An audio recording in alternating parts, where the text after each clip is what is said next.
niya yung palsy. Ang sabi niya, okay, I say unto thee, arise and take up thy bed. Tumayo ka, bitbitin mo yung higaan mo. Larga, pinalakad na. So lumakad yung tao ng pagkatagal-tagal for how many years sa buong buhay na hindi niya naranasan lumakad. Pero pinatayo lang siya ng Panginoon at parang wala lang nangyari sa buhay niya. So mahirap pa sa Panginoon yun? Hindi. Pinakita ng Diyos yun doon sa taong kumukontra sa Kanya. I say unto thee, arise and take up thy bed and go thy way unto thy house. Umuwi ka na. Umuwi ka na. Pinauwi na siya ng Panginoon. And immediately, he arose. So agad-agad tumayo yung tao. He took up his bed and went forth before them all, in so much that they were all amazed. So lahat namangha. Kasi sinabi lang sa kanya, tumayo ka na dyan. Buhatin mo yung higa mo, umuwi ka na sa inyo. Parang walang nangyari, parang nagkwentuhan lang eh. Agad-agad umuwi ang tao. And glorified God, saying, we never saw it on this fashion. Ano pong ibig sabihin ng kwento? Imagine yourself referring to this text na binasa ko po sa inyo, na ang nais pong ipahiwatig sa mensahe ito ay, are you going to share it?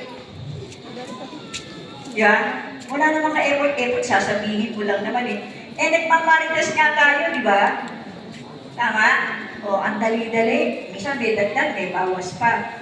Eh, samantalang yung ibahagi mo para makatulong ka sa kapwa mo, do it now. Now is the proper time para ang katabi mo, kapwa mo, kaibigan mo, mga mahal mo sa buhay, kaibigan o mga kakilala mo, ay makatanggap ng pagpapala. Tulad ng ginagawa niyo po kayo sa araw na to, bakit kayo nandito?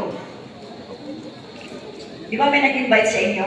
O ibinahagi niya, kasi gusto niya makinabang din kayo sa bagay na makikinabang din siya. Kami po, ang nais ko lang ay ibahagi sa inyo, ipaunawa sa inyo at ipaalala sa inyo na huwag po kayong makakalimot sa ating Panginoon. Every time na magkakaroon po kayo ng ganitong pagtitipon, lagi din po uunahin ang ating Panginoon. Amen po? Oo. Kasi lahat naman tayo mamamatay eh. Ang tanong, sa dadali yung pera. Anak, pag namatay ako, pakilagay mo sa loob ng kabao ko yung milyon-milyon pong pera. Wala pa rin business. Ang tanong doon, saan mapupunta ang kaluluwa mo? So always, laging dalawa yan. Spiritual needs at saka material needs, kasama na po diyan yung financial. Pero lagi niyong uunahin kung saan